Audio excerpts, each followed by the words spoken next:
को मूव कराते हैं तो उसमें किसी भी तरीके का कोई वर्क डन नहीं होता इक्विपोटेंशियल सरफेस पर। ऐसा क्यों है? ऐसा इस वजह से है कि इक्विपोटेंशियल सरफेस पर हमने ये देखा था कि जब भी हम वर्क डन की बात करते हैं, सॉरी पोटेंशियल की जब हम बात करते हैं, तो पोटेंशियल जो है वो होता है work done per unit charge. Work done per unit charge ये पोटेंशियल का फॉर्मूला है। और जब किसी भी इक्विपोटेंशियल सरफेस पर, मान लीजिए ये हमारे पास इक्विपोटेंशियल सरफेस है, इक्विपोटेंशियल सरफेस पर एक चार्ज यहाँ पर रखा हुआ है पॉइंट ए पर, और उसको मैं पॉइंट बी तक ले जाता हूँ, तो एक जगह से दूसरी जगह तक जब हम ले जाते हैं किसी भी चार्ज को, तब जो वर्क डन करना पड़ता है वो वर्क डन किसके बराबर होता है? Work done per unit charge होता है पोटेंशियल डिफरेंस के बराबर। तो पोटेंशियल डिफरेंस अगर मैं निकालूंगा तो वो V B minus V A is equal to W upon Q हो जाएगा। अब वी बी और वी ए दोनों ही वी के बराबर, क्योंकि इक्विपोटेंशियल सरफेस है। इक्विपोटेंशियल सरफेस पर हमारा वी बी यानी कि पोटेंशियल एट बी वो भी वी के इक्वल है, वी ए यानी कि पोटेंशियल एट ए वो भी वी के ही इक्वल है। तो V minus V is equal to W upon Q. V minus V is zero, zero is equal to W upon Q. Q इधर मल्टीप्लाई हो जाएगा, तो यहाँ से हमारे पास वर्क डन कितना आ गया? ज़ीरो। तो ये पहली प्रॉपर्टी थी कि work done on an equipotential surface is always zero. दूसरा हमने ये देखा था कि electric field is always normal to the equipotential surface at every point. तो किसी भी इक्विपोटेंशियल सरफेस पर जो इलेक्ट्रिक फील्ड है वो हमेशा नॉर्मल ही होगा। तो नॉर्मल वाला जो केस है, ये मैं एक बार को आपको बस रिवाइज ही करवा दूँ, लास्ट क्लास में देख चुके थे। तो हमारे पास मान लीजिए ये इक्विपोटेंशियल सरफेस है। इक्विपोटेंशियल सरफेस पर हमने ये बोला कि इलेक्ट्रिक फील्ड जो है उसकी सरफेस पर हर किसी पॉइंट पर वो परपेंडिकुलर टू द सरफेस ही होता है इलेक्ट्रिक फील्ड। ठीक है, परपेंडिकुलर टू द सरफेस का मतलब ये है कि जिस पॉइंट पर भी मैं उसको बना रहा हूँ तो वहाँ से सरफेस के बीच में एंगल हमेशा 90 डिग्री बनता है। ठीक है, अच्छा, तो इस चीज़ को हमने कॉन्ट्रडिक्शन के थ्रू प्रूव करके देखा था। कॉन्ट्रडिक्शन क्या है कि पहले हम कुछ और मानते हैं और फिर पता चलता है कि जो हमने माना था वो गलत माना था। ठीक है, तो हमने ये कहा कि ये 90 डिग्री का एंगल बनाता है। ठीक, हमने ये कहा कि अच्छा 90 डिग्री का ना बनाए तो क्या होगा? तो हम ये कहेंगे 90 डिग्री का एंगल अगर मान लीजिए नहीं बना रहा है वो, कोई ऐसी हमारे पास सरफेस है, हमने कहा 90 डिग्री का एंगल नहीं बना रहा है, कुछ ऐसा इलेक्ट्रिक फील्ड ने कोई अलग एंगल बना दिया। ये इलेक्ट्रिक फील्ड है, इसने सरफेस के साथ में मान लीजिए एंगल थीटा बना दिया। जब थीटा एंगल बनाया तो उसका थीटा एंगल के अलोंग वाला जो कॉम्पोनेंट है that will be E cos theta, और इसके परपेंडिकुलर वाला जो कॉम्पोनेंट है that will be E sine theta. E cos theta और ई साइन थीटा ये होगा। इसका मतलब क्या है कि सरफेस के अलोंग कोई ना कोई इलेक्ट्रिक फील्ड होगा ज़रूर, सरफेस के अलोंग कोई ना कोई इलेक्ट्रिक फील्ड होगा ज़रूर। तो हम ये कहेंगे जब सरफेस पर इलेक्ट्रिक फील्ड है तो E इज इक्वल टू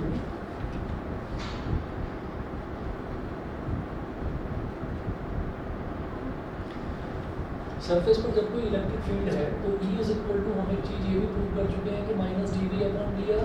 ठीक, इसका मतलब E जो है वो V के डायरेक्टली प्रोपोर्शनल है। तो सरफेस के अलोंग अगर इलेक्ट्रिक फील्ड है तो इसका मतलब इलेक्ट्रिक फील्ड की कोई वैल्यू है। ठीक है, और हमने ये बोला कि यहाँ पर जो वोल्टेज है यानी कि पोटेंशियल जो है वो इक्वल पोटेंशियल है। इक्वल पोटेंशियल यानी कि पोटेंशियल हर पॉइंट पर कांस्टेंट है, और कांस्टेंट का डिफरेंशियल तो जीरो होता है।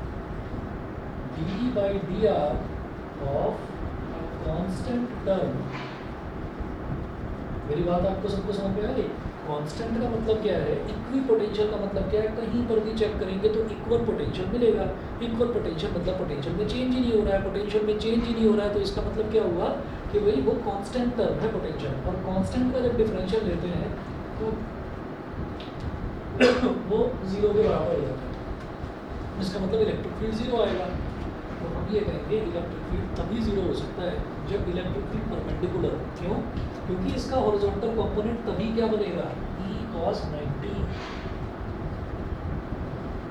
E cos 90, E cos 90 का मतलब है cos 90 जीरो होता है, तो ये जीरो के इक्वल तभी बनेगा। ठीक है, ये दो प्रॉपर्टीज हमने लास्ट क्लास में करी थी। ठीक है, अच्छा जी, अब इसके बाद थर्ड प्रॉपर्टी पर आ जाइए। Equipotential surfaces are close together in the regions of strong field and farther apart in the regions of weak field. तो equipotential surfaces are close together. Equipotential surfaces जो हैं, अगर कहीं पर स्ट्रॉन्ग फील्ड है ना, तो इक्विपोटेंशियल सरफेसेस जो हैं वो काफ़ी क्लोज होंगी, काफ़ी नज़दीक होंगी। और अगर कहीं पर वीक फील्ड है तो इक्विपोटेंशियल सरफेसेस जो है वो दूर की तरफ होगी।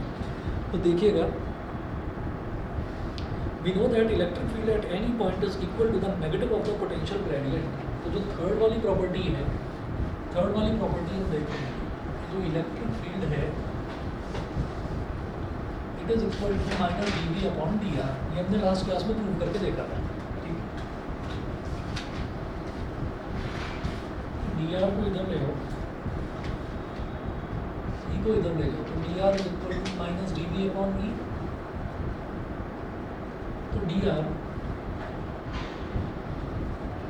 Directly proportional to 1 upon e।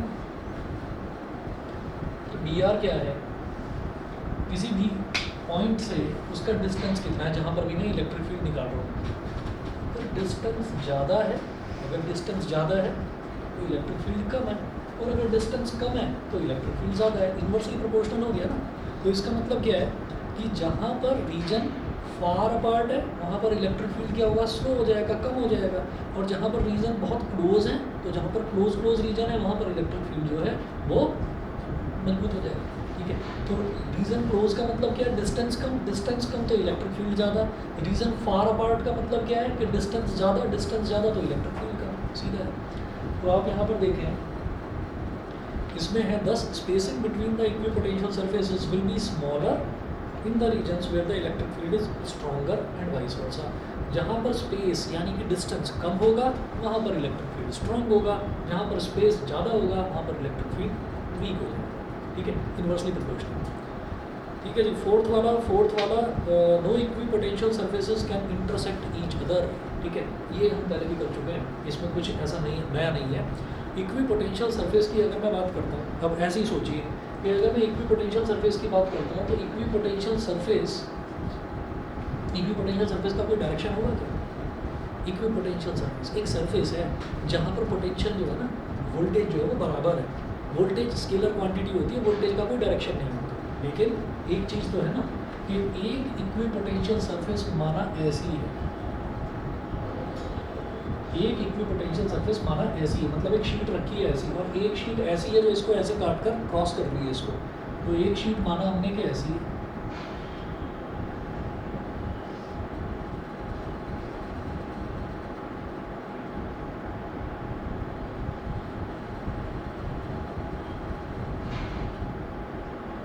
तो ये दो शीट्स एक दूसरे को क्रॉस कर रही हैं। जब दो शीट्स एक दूसरे को क्रॉस कर रही हैं तो ऐसा होता है एक मिनट वेट करिएगा बस। कभी दो प्लेन्स को क्रॉस करते हुए देखा है आपस में? दो लाइंस को तो देखा है ना, एक लाइन ऐसे बना दी, एक लाइन ऐसे बना दी। एक मिनट वेट करिए बस।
हम ये मान लेते हैं कि हमारे पास ना दो प्लेन्स हैं, इक्विपोटेंशियल सरफेस की बात कर रहे हैं, तो सरफेस का मतलब पूरी एक प्लेन सरफेस होगी।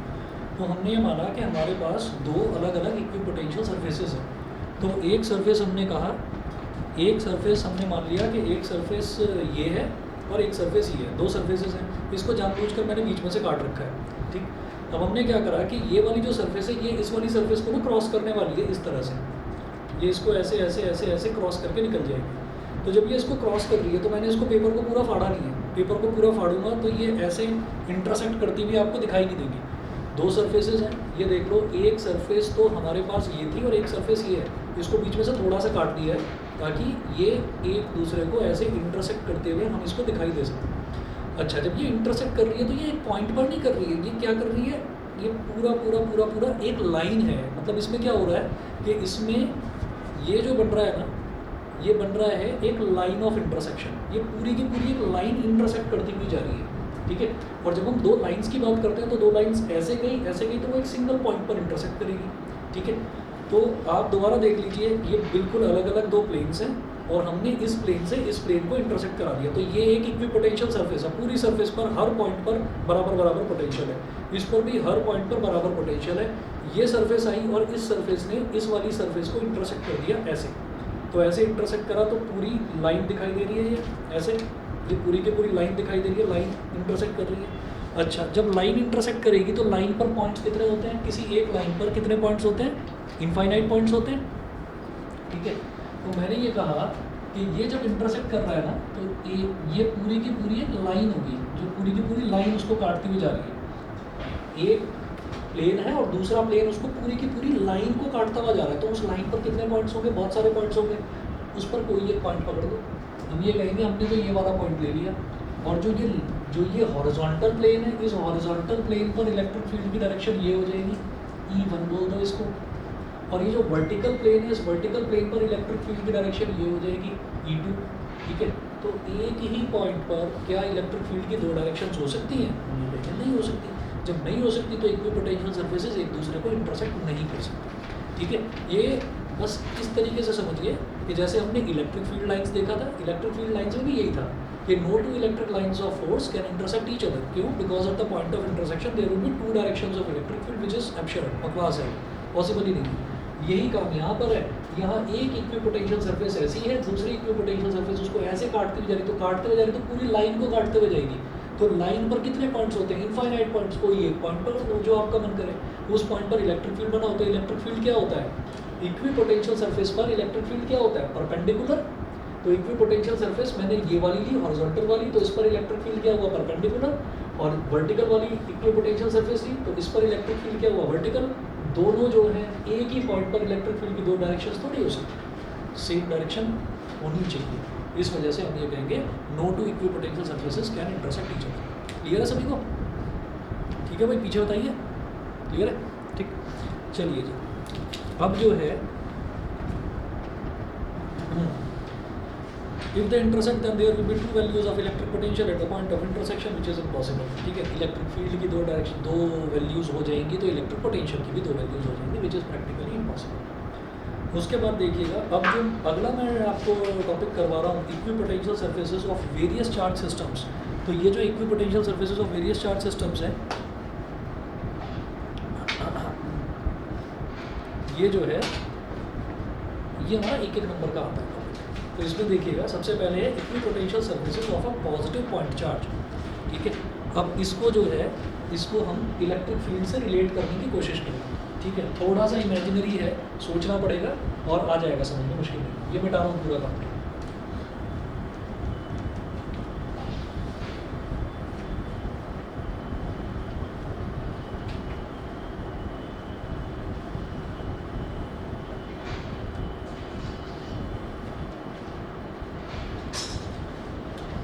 Equipotential surfaces of a single point charge are concentric spherical shells with their centers at the point charge, तो सबसे पहले equipotential surfaces of a positive point charge,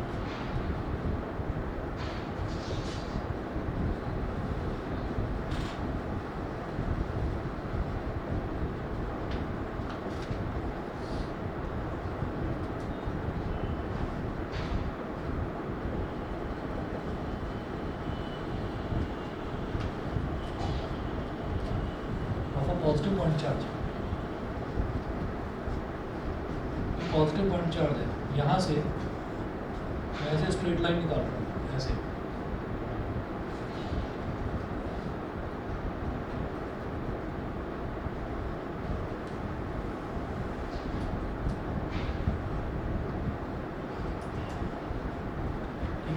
तो ये जो हमने स्ट्रेट लाइन्स निकाली हैं पॉजिटिव से, ये क्या है? Electric lines of force. ठीक, मैं तो इक्वी पोटेंशियल सरफेस की बात कर रहा हूँ, इलेक्ट्रिक लाइन ऑफ फोर्स कहाँ से आ गई? तो यहाँ पर देखिएगा हमने क्या करा है, जब भी कभी कोई पॉजिटिव पॉइंट चार्ज होगा तो हम ये जानते हैं कि इक्वी पोटेंशियल सरफेस पर इलेक्ट्रिक फील्ड क्या होता है? परपेंडिकुलर होता है, परपेंडिकुलर होता है। कोई बॉल है हमारे पास, कोई बॉल है, तो उस बॉल पर किसी भी पॉइंट पर अगर मैं बाहर की तरफ निकलती हुई लाइन बनाऊंगा तो वो कैसी होगी? उसकी सरफेस पर परपेंडिकुलर ही होगी। हर एक बॉल, किसी भी बॉल पर अगर हम बना रहे हैं तो हम ये कहेंगे वो सरफेस पर परपेंडिकुलर होगी। तो हम ये कहेंगे कि एक पॉजिटिव पॉइंट चार्ज है तो उसके चारों तरफ इक्वी पोटेंशियल सरफेस, छोटा सर्कल हो सकता, छोटा स्फीयर हो सकता है, और बड़ा स्फीयर हो सकता है, और बड़ा स्फीयर हो सकता है।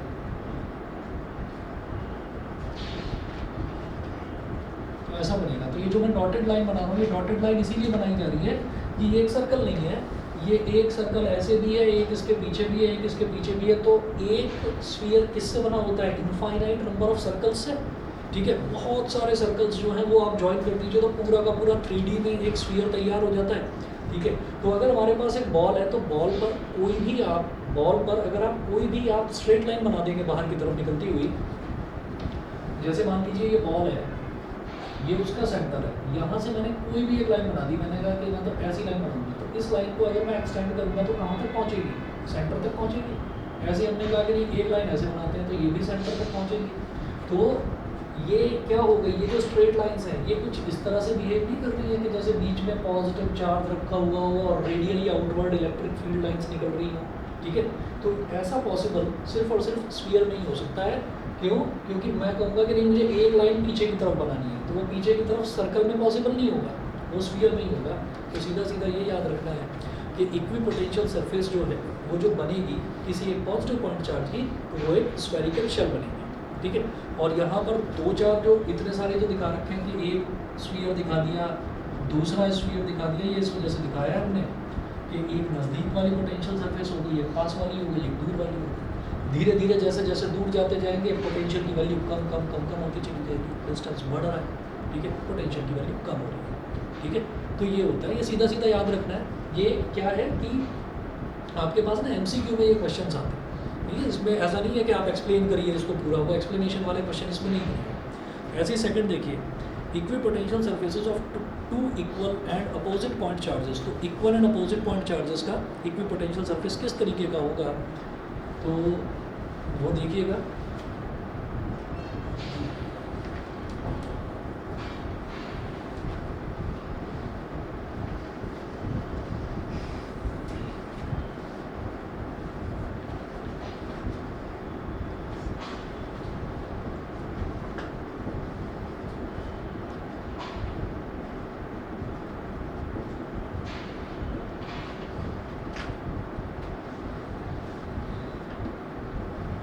Equal and opposite point charges, तो हमें ये देखना है ये पॉजिटिव चार्ज हो गया, ये नेगेटिव चार्ज हो गया। अब क्या होता है कि जो इलेक्ट्रिक फील्ड लाइन्स हैं वो उनको मालूम है कि पॉजिटिव से नेगेटिव की तरफ जाती है। एक लाइन ऑफ फोर्स गई, दूसरी लाइन ऑफ फोर्स गई, तीसरी लाइन ऑफ फोर्स गई। तो जो बोल्ड लाइन्स हम बना रहे हैं ये लाइन्स ऑफ फोर्स हैं, यानी कि इलेक्ट्रिक लाइन ऑफ फोर्स है। ये कैसे बना दी? ऐसे बना दी। इसका मतलब क्या है कि यही लाइन ऑफ फोर्स ये दूर कहीं जाकर पूरा लूप कंप्लीट करके यहाँ तक आ रही है। ऐसे ही एक लाइन ऑफ फोर्स ऐसे बना दी, ठीक है, और एक लाइन ऑफ फोर्स हमने ऐसे बना दी, नेगेटिव में आती है। अब ये होता है कि equipotential surfaces are close together in between the two charges. तो दो चार्जेस के बीच में इक्वी पोटेंशियल सरफेसेस थोड़ी नज़दीक होती हैं और बाहर की तरफ थोड़ी सी या वाइडर पार्ट।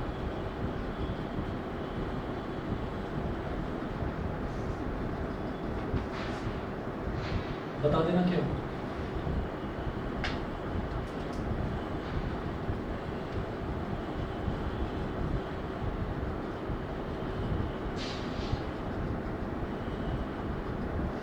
पॉजिटिव है या नेगेटिव है? पॉजिटिव को नेगेटिव तक जाने का स्ट्रेट लाइन पाथ मिल रहा है, तो बहुत ज़बरदस्त इलेक्ट्रिक फील्ड है बीच में।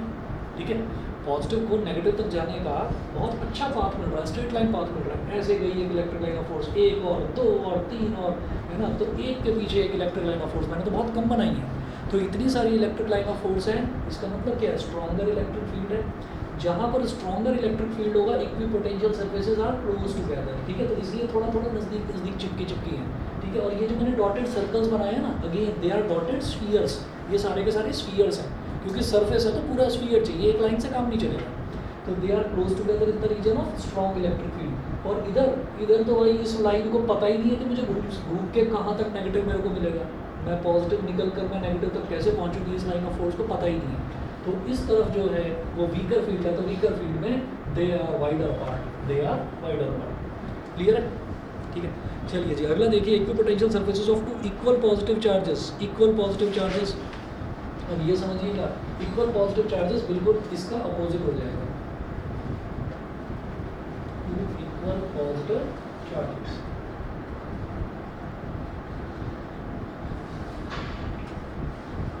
टू इक्वल पॉजिटिव चार्जेस तो हमने एक ये पॉजिटिव बना दिया और एक ये पॉजिटिव, ठीक है। अब यहाँ पर इलेक्ट्रिक लाइन ऑफ फोर्स तो ज़िंदगी में कभी नहीं मिलने वाली, क्योंकि पॉजिटिव का पॉजिटिव को रिपेल करेगा। तो एक में जाने की कोशिश करी तो इधर वाली ने इसको पुश कर दिया कि चल बेटा निकल यहाँ से, ठीक है, हम तो दुश्मन हैं, ये चले गए यहाँ से ऐसे, ठीक है। तो दूसरा है, दूसरा भी ऐसे है, तीसरा है, एक भी ऐसे, इनका मिलना पॉसिबल ही नहीं है।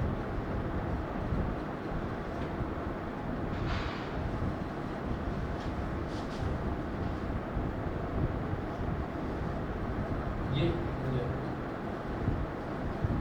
तो आप ये देखिएगा कि यहाँ पर तो बहुत ही वीक इलेक्ट्रिक फील्ड है, तो वीक इलेक्ट्रिक फील्ड है, और इस तरफ जो है जब ये लाइंस ऑफ फोर्स इस तरफ जा रही है तो हम ये कहेंगे कि एक तरफ वीक है तो दूसरी तरफ स्ट्रॉन्ग ही बनेगा। तो यहाँ पर बीच में दे आर वाइडर अपार्ट।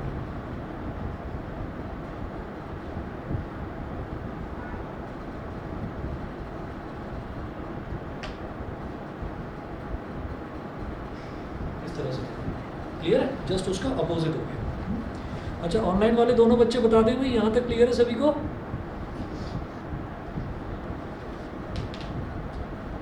आकाश, सोमेन, बताइए क्लियर है?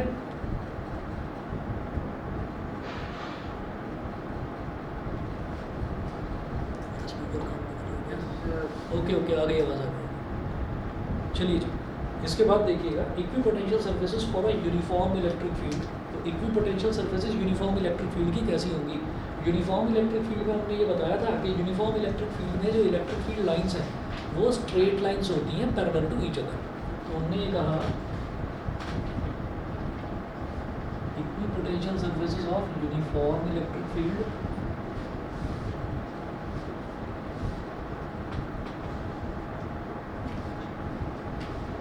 एक इलेक्ट्रिक फील्ड लाइन ऐसे जा रही है, दूसरी ऐसे जा रही है, तीसरी ऐसे जा रही है, चौथी ऐसे जा रही है। इलेक्ट्रिक फील्ड लाइंस तो सरफेसेस पर क्या होती हैं, परपेंडिकुलर होती हैं, इक्विपोटेंशियल सरफेस पर परपेंडिकुलर होती हैं। तो हम ये कहेंगे कि हमने चार यहाँ पर ऐसे बनाकर दिखा दी, तो इसके आगे भी न जाने बहुत सारी electric line of force parallel आ रही होंगी, इस पर पैरेलल आ रही होंगी, ठीक है। इसके पीछे भी बहुत सारी पैरेलल होंगी, इसके नीचे भी बहुत सारी पैरेलल होंगी और ऊपर भी होंगी। मतलब 3 डायमेंशन में बहुत सारी लाइंस जो है वो पैरेलल होगी, कुछ आगे पैरेलल, कुछ पीछे पैरेलल, कुछ नीचे पैरेलल, कुछ ऊपर पैरेलल, ऐसे होगी। तो आप ये सोचिए कि ये तो ऐसे हो गया कि जैसे एक प्लेट शीट है, इस पर एक लाइन ऐसे जा रही है पैरेलल, एक नीचे जा रही है, एक आगे, एक पीछे, ऊपर नीचे, मतलब parallel he parallel lines of force जा रही है, ठीक है। तो पैरेलल लाइन ऑफ फोर्स कहाँ पर जा सकती हैं? पैरेलल लाइंस कहाँ से निकल सकती हैं? इनफाइनाइट पैरेलल लाइंस एक प्लेन शीट से ही निकल सकती हैं। तो हमने ये कहा कि ऐसे में इक्विपोटेंशियल सर्फेसेस जो हैं वो ये प्लेन शीट, इस पर 1 पॉइंट पर, 2 पॉइंट पर, 3 पर, 4 पर, कितने भी पॉइंट्स पर आप बनाते जाइए तो आप बहुत सारी इलेक्ट्रिक फील्ड लाइंस बना सकते हैं, ठीक है। तो आपको बस ये याद रखना है कि equipotential surface of a uniform electric field, equipotential surface of a uniform electric field और पैरेलल प्लेन्स। तो ये पैरेलल प्लेन्स होंगे, एक प्लेन, दूसरा प्लेन, तीसरा प्लेन, चौथा। सही है जी, क्लियर है, ठीक। चलिए जी, तो ये जो चार है ना, ये जो 4 डायग्राम्स हैं, ये 4 डायग्राम्स अगर बहुत ज़्यादा कंसेप्चुअली किसी टीचर ने प्रैक्टिकल में पूछ लिया तो पूछ लिया, ठीक है, नहीं तो आप समझ लीजिए कि इसमें आपसे MCQ में ही क्वेश्चन बनता है, इसका कई बार आया है। ठीक है, चलिए जी आगे देखते हैं। हमारा नेक्स्ट टॉपिक है, बड़ा इंपॉर्टेंट है, electric potential energy. Electric potential energy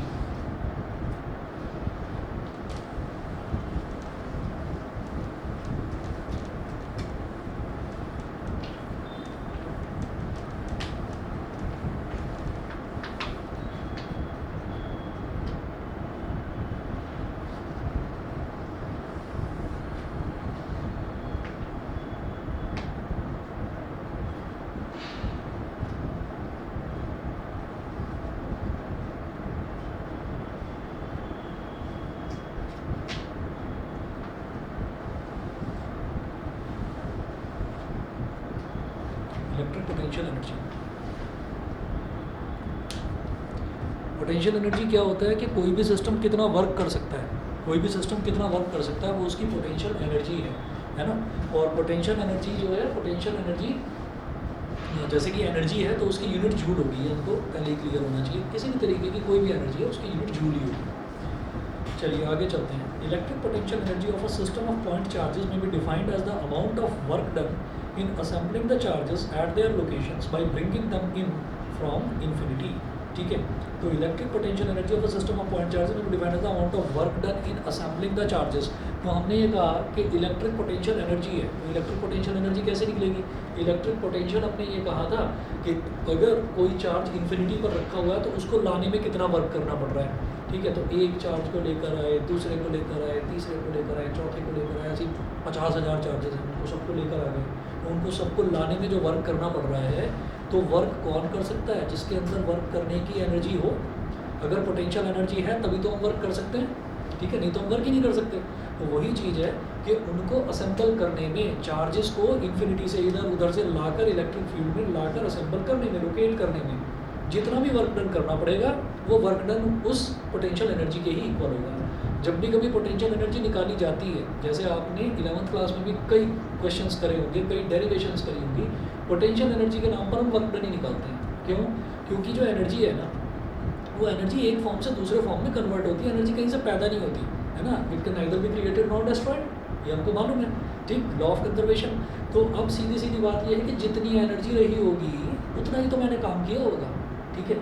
तो हम काम निकाल लेते हैं क्योंकि वर्क डन का हमारे पास सीधा सीधा फॉर्मूला है, तो हम वर्क डन निकाल लेते हैं। वर्क डन आ गया, इतना काम हुआ है, इसका मतलब इतनी ही एनर्जी रही होगी सिस्टम, ठीक है, वही काम करना है यहाँ पर, वर्क डन निकालना है। वर्क डन निकाल कर और फिर लास्ट में एक स्टेटमेंट लिख देते हैं, वही घिसा पिटा स्टेटमेंट जो 11th में लिखा जाता था कि this work done is stored as potential energy in the system. आपको याद होगा ग्रेविटेशनल पोटेंशियल एनर्जी में भी यही करा था, ठीक है, यहाँ भी वही करेंगे। चलिए जी देखेंगे potential energy of a system, potential energy of a system of 2 point charges. ठीक है, 2 पॉइंट चार्जेस वाला बहुत आसान है, 3 पॉइंट वाला थोड़ा सा मुश्किल है, एन वाला अगेन बहुत आसान है, ठीक है। तो 2 पॉइंट वाला देखते हैं, potential energy of a system of 2 point charges.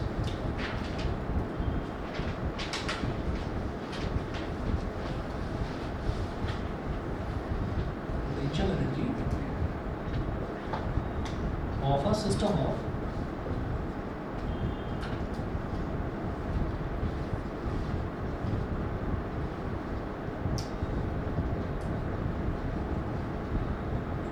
Charges.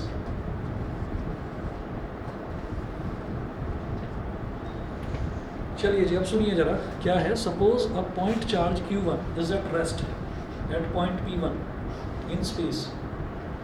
It takes no work to bring the first charge Q1 because there is no field yet to work against.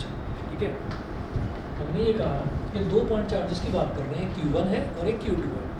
तो सबसे पहले हमने क्या कहा कि हम ना एक पॉइंट चार्ज को लेकर आए इन्फिनिटी से लाकर उसको मैंने पॉइंट P1 पर रख दिया, इसको चार्ज Q1 पर, ठीक है। अच्छा, ये इलेक्ट्रिक पोटेंशियल की डेफिनेशन बार बार हमें याद रखनी चाहिए। इलेक्ट्रिक पोटेंशियल की डेफिनेशन ये होती है, it is the work done to bring a test charge from infinity against the electrostatic forces, electrostatic force तो तब होगी जब कोई चार्ज होगा, ठीक है। न्यूट्रली पड़ा हुआ था स्पेस में, कहीं कोई चार्ज नहीं था, तो हमने कहा कि हमारे पास है ही कितने पॉइंट्स, हमारे पास 2 ही पॉइंट्स हैं। तो हम अगर 2 पॉइंट चार्जेस की बात कर रहे हैं तो इसका मतलब 2 पॉइंट चार्जेस क्या है, आइसोलेटेड है। आइसोलेटेड जानते हैं ना, आइसोलेशन, आइसोलेशन का मतलब मैं हूँ तो बस मैं ही हूँ और कोई नहीं आसपास, कुछ नहीं है। तो 2 पॉइंट चार्जेस का मतलब ये है कि एक आइसोलेटेड स्पेस था और स्पेस में इन्फिनिटी से हम एक चार्ज को लेकर आए। तो भाई यहाँ पर अभी कुछ भी नहीं था, ब्लैंक था, वैक्यूम था, कुछ भी नहीं था। जब कुछ भी नहीं था तो इलेक्ट्रोस्टैटिक फोर्स कहाँ से एग्जिस्ट करेगी, यहाँ पर कुछ भी नहीं है। तो जब अगेंस्ट द इलेक्ट्रोस्टैटिक फोर्स हमें काम करना होता है, फिर इलेक्ट्रोस्टैटिक फोर्स थी ही नहीं, तो फिर वर्क डन कितना हो जाएगा, 0। तो इसके केस में पहले वाले चार्ज को लाने में हमें कितना वर्क करना पड़ा, 0, ठीक है, क्योंकि कोई फोर्स ही नहीं थी रिपेल करने के लिए। सोचो कि अगर कोई फोर्स ही ना हो किसी भी चीज़, मतलब मान लीजिए हम कहीं पर फोर्स लगा रहे हैं, तो मान लीजिए एक बड़ा सा बॉक्स रखा हुआ है और रिपेल करने के लिए कुछ है ही नहीं, ठीक है, और ये भी नहीं पता कि वो जो मान लीजिए एक बड़ा सा बॉक्स रखा हुआ है और फ्रिक्शन वाली फोर्स भी नहीं है, एयर वाली फोर्स भी नहीं है। हम आते हैं पूरी ताकत के साथ में दौड़े दौड़े के, अब इसको धक्का ना मारें, ठीक है। अब यही नहीं पता चल रहा है कि हम रुकेंगे कहाँ पर, ठीक है, तो हम तो इन्फिनिटी तक भागते ही चले जाएंगे, रुकने का कोई सवाल ही नहीं उठता, क्यों, हमें रोकने वाली कोई फोर्स ही नहीं है, ठीक है। तो इसका मतलब ये है कि अगेंस्ट सम फोर्सेस जब हम फोर्स लगाते हैं तभी वर्क होता है, नहीं तो अगर कोई फोर्स ही नहीं है रोकने वाली तो भाई अब रुकोगे ही नहीं कहीं पर। तो सीधी बात ये है कि यहाँ पर कोई फोर्स नहीं है इसको रोकने वाली, हमने लाकर इसको यहाँ पर लोकेट कर दिया, रख दिया, तो वर्क डन कितना हुआ, 0 हुआ, ठीक है। टेक्निकली तो आप कहोगे कि नहीं मैं यहाँ से वहाँ तक दौड़ता हुआ जा रहा हूँ तो कुछ ना कुछ वर्क डन होगा, ठीक है, पर हम ये कहेंगे कि भाई तुम्हारा डिस्प्लेसमेंट ही डिफाइन नहीं है, तो वर्क डन कहाँ से निकलेगा। तो इसलिए वर्क डन हो गया 0 पहले वाले केस में। अब उसके बाद क्या होगा, अब जब दूसरा केस आया, यानी कि अब जब मैं दूसरे चार्ज को लेकर आऊँगा, तब यहाँ पर पहले से चार्ज लोकेटेड है, अब ये इलेक्ट्रोस्टैटिक फोर्स लगाएगा, ठीक है। हम जब भी कोई भी चार्जेस लेकर आते हैं तो हम पॉजिटिव चार्ज ही लेकर आते हैं, हम कन्वेंशनली पॉजिटिव चार्ज के लिए ही पढ़ते हैं।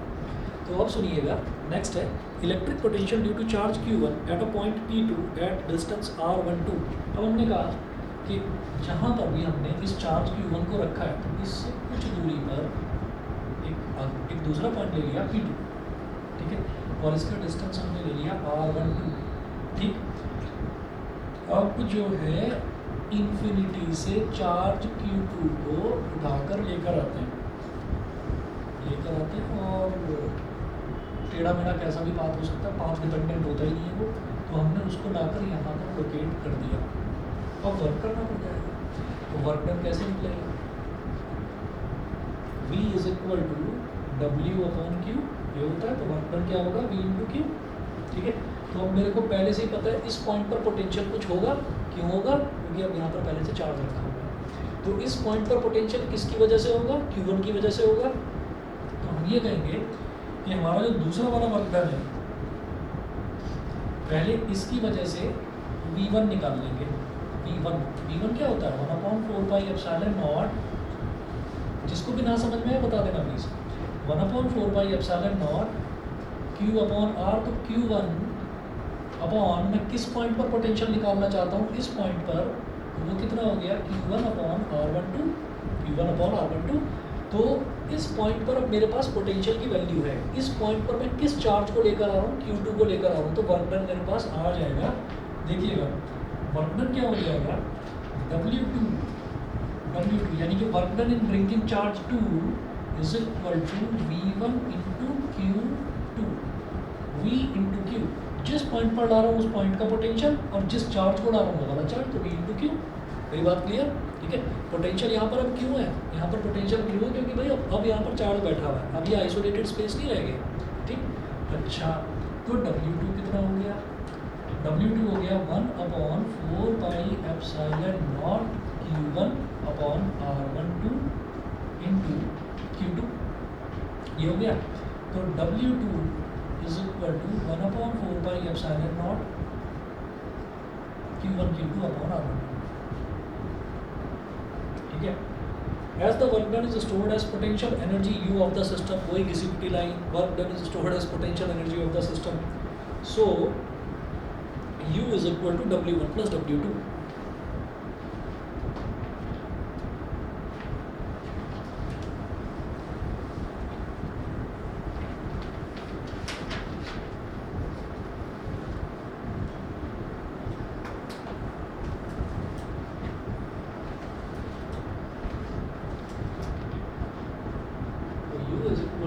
W1 plus W2. So U is equal to W1 is 0 and W2 is 1 upon 4 pi epsilon naught Q1 Q2 upon R12.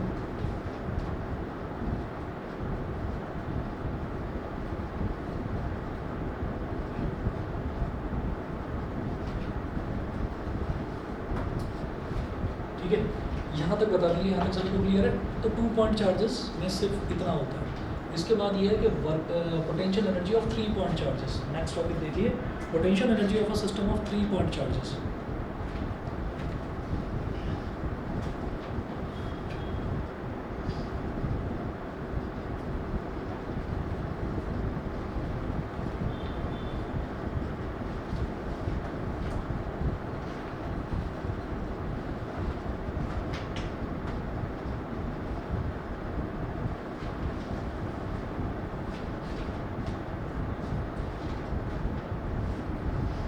Energy of a system of 3 point charges. अच्छा, अब 3 point charges में शुरुआत का जो प्रोसीजर है, पहले charge का और दूसरे चार्ज का तो सेम रहने वाला है। ठीक है, सबसे पहले मैं वही करूँगा कि पॉइंट P1 स्पेस में कोई मान लिया, लोकेट कर लिया और वहाँ पर लाकर हमने एक चार्ज रख दिया Q1। ठीक है, ये करा। फिर अब इसको लाकर लोकेट करने में वर्क कितना करना पड़ा? 0। सही है, ठीक है। अब हमने क्या करा, हमने एक दूसरा पॉइंट ले लिया P2, यहाँ पर हमने चार्ज को लाकर रख दिया Q2। इन दोनों के बीच का डिस्टेंस ले लिया R12। तो जो W2 है, W2 कितना हो गया? W2 हमने निकाला था ये 1 upon 4 pi epsilon naught Q1 Q2 upon R12।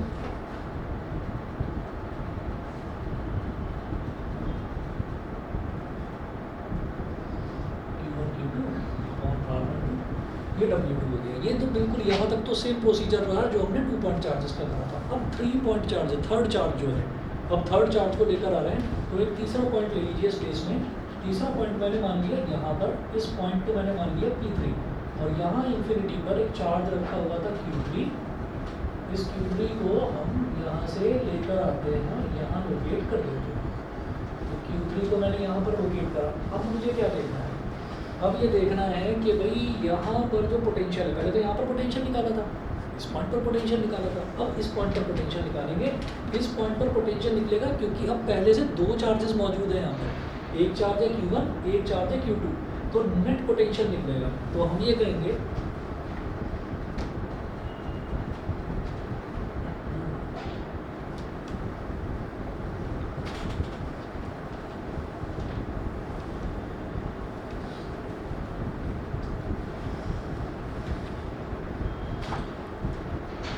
potential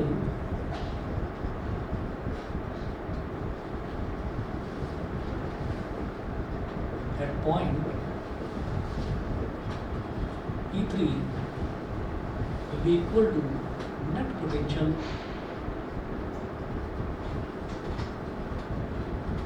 due to P1 and P2।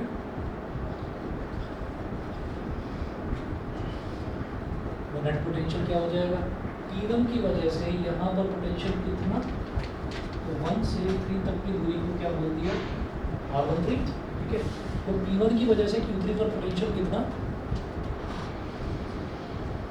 1 upon 4 pi epsilon naught Q1 upon distance, Q upon R, यही तो होता है।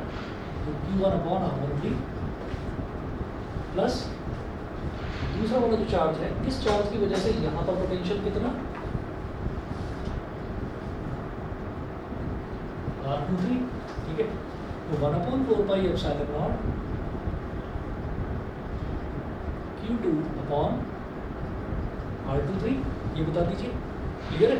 तो नेट पोटेंशियल आ गया इस पॉइंट P3 पर इन 2 चार्जेस की वजह से टोटल नेट पोटेंशियल मतलब टोटल पोटेंशियल आ गया।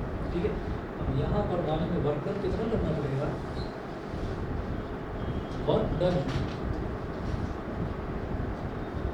In bringing charge Q3 to point P3 is equal to potential into charge potential into charge. Potential कहाँ पर, इस पॉइंट P3 पर पोटेंशियल, तो पॉइंट P3 पर पोटेंशियल ये हमने निकाला 1/4 pi epsilon not Q1/R13 plus 1/4 pi epsilon not Q2/R23 multiplied by charge कौन सा लेकर आ रहे हैं, Q3, मल्टीप्लाई करिए 1/4 pi epsilon not Q1 Q3 upon R13 1/4 pi epsilon not Q2 Q3 upon R23। ये वर्क डन हो गया इन ब्रिंगिंग चार्ज Q3, तो W3, ठीक है। तो टोटल पोटेंशियल एनर्जी कितनी हो गई, W1 plus W2 plus W3, समझ गए, ठीक है। बता दीजिए W3 सभी को क्लियर। अब क्या करेंगे, W1 वही 0, W2 1/4 pi epsilon not Q1 Q2 upon R12 plus 1/W3 add कर दीजिए 1/4 pi epsilon not Q1 Q3 upon R13 plus 1/4 pi epsilon not Q2 Q3 upon R23। अब 0 का तो ऐड करना या ना करना वो तो एक ही बात है ना।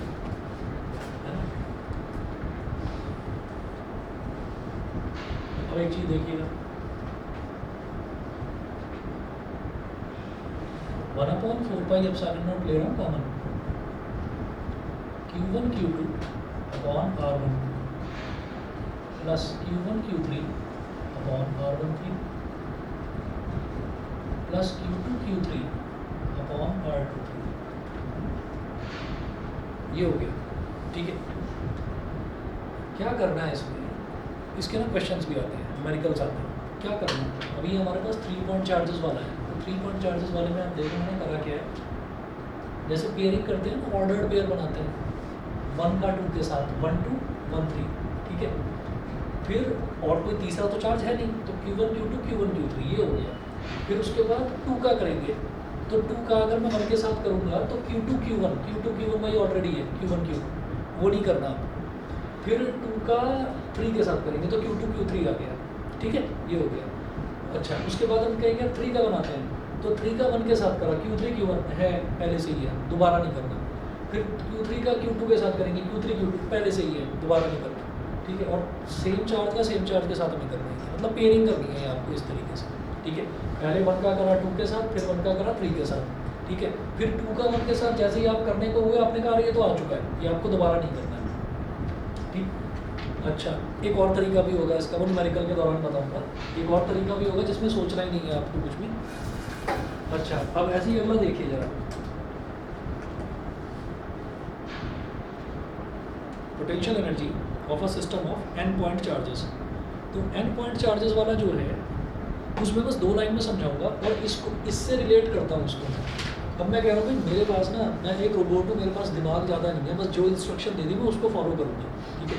तो अब जरा देखते हैं, एक इंस्ट्रक्शन ये दे दी कि खुद को छोड़ के सबके साथ पेयरिंग कर लो, ठीक है। जो जो दिखाई देता जाए पेयरिंग करते चले जाओ। हमने कहा अच्छा ऐसा ही है, ऐसा ही करते हैं, चलो यहाँ पर।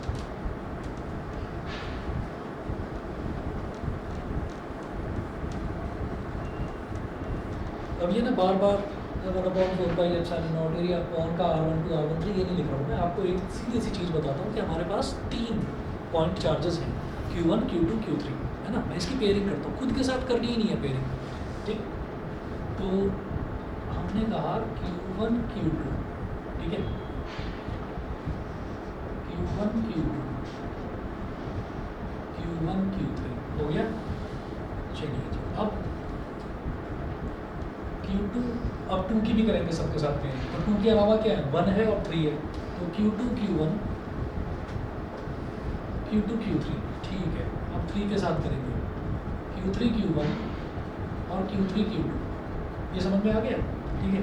अभी हमने बिल्कुल एक लेमैन की तरह करा है कि हमको कुछ नहीं पता भाई, हमारे पास बस अपने साथ तो बना ही नहीं सकते ना पोटेंशियल, पोटेंशियल अपने साथ कैसे बना सकते हैं? खुद से ही खुद की दूरी, खुद से खुद की दूरी तो कुछ है ही नहीं, तो इनफाइनाइट हो जाएगा, और दूरी वैसे भी डिनोमिनेटर में आती है, तो वो नहीं ले सकते। तो इसलिए हमने कहा Q1 Q2 Q1 Q3 Q2 Q1 Q2 Q3 Q3 Q1 Q3 Q2, ये कर लिया। अब जरा चेक करिए, मल्टीप्लिकेशन है ना, मल्टीप्लिकेशन तो एक ही बात होती है, तो Q1 Q2 एक बार आया, Q1 Q2 एक बार और आया, तो क्या हो गया? ट्वाइस ऑफ Q1 Q2, ठीक है। उसके बाद Q1 Q3 एक बार आया, Q1 Q3 एक बार और आया, तो twice of Q1 Q3, Q2 Q3 एक बार आया, Q3 Q2, मतलब ये भी 2 बार आ गया, तो ये हो गया twice of Q2 Q3, correct, सही है। 2 कॉमन ले लो, Q1 Q2 plus Q1 Q3 plus Q2 Q3। अब हम ये कहेंगे कि ये जो लेमैन की तरह करने वाला तरीका है ना, जिसमें कुछ सोचना ही नहीं है, क्योंकि 3 चार्जेस में फिर भी कोई दिक्कत नहीं होगी। जहाँ 5 चार्जेस आएंगे ना, आप थोड़े से पकड़ाओगे, ठीक है, आपको दिक्कत होएगी कि यार मैं कहाँ फंस गया, बार बार चेक करोगे। तो ज़्यादा बेटर ये है कि आप ये तरीका अपनाना। इसमें क्या हो गया, एक 2 फैक्टर है जो आ रहा है बाहर, तो इसका इलाज करने के लिए क्या करना है, इसको हाफ से मल्टीप्लाई कर देना है, 2 से 2 कट जाएगा, तो जो है ओरिजिनल वही मिल जाना है। Q1 Q2 Q1 Q3 Q2 Q3।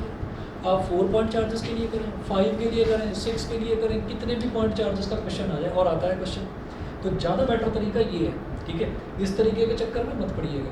तो अब जो अगला टॉपिक है, अगला टॉपिक मैं आपको बस 2 मिनट में बता दूंगा, ठीक है, और ज़्यादा उसको एक्सप्लेन करना भी नहीं है। इधर देखिएगा क्या है, पेज नंबर 20 पर है, potential energy of a system of n point charges. अभी मेरे पास 3 चार्जेस का मैंने देख लिया है ना, तो 3 चार्जेस को देखकर मैं एक नतीजे पर पहुंचा हूँ कि सबकी खुद को छोड़कर सबकी सबके साथ पेयरिंग करो, तो आपको हर एलिमेंट ना, हर एक पेयरिंग जो है 2-2 बार मिल जाएगी। लास्ट में उसको आप हाफ से मल्टीप्लाई कर दीजिए, सारा इलाज ही हो जाएगा उसका। तो हम जरा देखिए, the expression for the potential energy of n point charges can be written as 1/4πε0। मैं इधर हेडिंग सिंपल सी बस इतना डाल रहा हूँ, n point charges, n point charges. तो n पॉइंट चार्जेस में हमने ये कहा कि u कितना हो जाएगा, 1/4πε0 सिग्मा, और यहाँ पर क्या लिखा, ऑल पेयर्स, हमने सारे पेयर्स बनाए थे ना, सारे पेयर्स बनाए थे, ऑल पेयर्स। यहाँ लिखेंगे QI QJ, और अपॉन में जैसे Q1 Q2 है तो अपॉन में R12 है, Q1 Q3 है तो अपॉन में R13, मतलब चार्ज 1 और चार्ज 3 के बीच का डिस्टेंस, Q2 Q3 तो चार्ज 2 और चार्ज 3 के बीच का डिस्टेंस R23। मैं बार बार उसको लिखना नहीं चाह रहा था, इस वजह से मैंने अपॉन वाला टर्म लिखा नहीं था, ठीक है। अब देखिए QI QJ upon RIJ, summation लगाकर हम ऐसे लिख सकते हैं। अच्छा, अब इसको क्या लिखेंगे, अब समझ लेना एक चीज़, 1/2 into 1/4πε0 sigma I is equal to 1 to n, फिर से एक और sigma, J is equal to 1 to n, और फिर लिखेंगे QI into QJ upon RIJ। और यहाँ एक चीज़ खास है इम्पॉर्टेंट कि I is not equal to J, I J के इक्वल नहीं होगा, मतलब Q1 नहीं लेना आपको, Q2 नहीं लेना, Q3 नहीं लेना, मतलब खुद का खुद के साथ पेयरिंग नहीं बनाना, इसीलिए लिखा है I is not equal to J। मेरी बात समझ गए, ठीक है। और हाफ से क्यों मल्टीप्लाई करा है, क्योंकि हर एक टर्म मेरे को डबल मिल रहा है यहाँ पर, ठीक है। अगर मैं सारे पेयर्स करूँगा, मैंने लिखा है ना ऑल पेयर्स, अगर मैं सारे पेयर्स ले लूँगा तो हर एक चीज़ मेरे को, हर एक पेयर 2-2 बार मिलेगा, उसका इलाज करने के लिए हाफ कर दिया यहाँ पर, ठीक है। और यहाँ पर एक लाइन में इस चीज़ को समझा भी दिया गया है, as double summation counts every pair twice, to avoid this the factor half has been introduced, ठीक है, to avoid this factor half has been introduced. तो अगर n पॉइंट चार्जेस का आता है तो आपको पता है 3 पॉइंट चार्जेस का करके दिखाना होगा, और उसके साथ में बस इतना करना होगा, वो 2 ही लाइन मैंने नोट्स में भी दे रखी है, वो 2 ही लाइन आपको करके दिखानी होगी और कुछ नहीं करना। सभी को क्लियर है भाई, यहाँ तक रिवाइज करके रखना, मैं आधा चैप्टर कंप्लीट होते हैं टेस्ट में, इसका तैयारी रखना है, ठीक है। चलिए जी, नेक्स्ट क्लास आपकी कल है।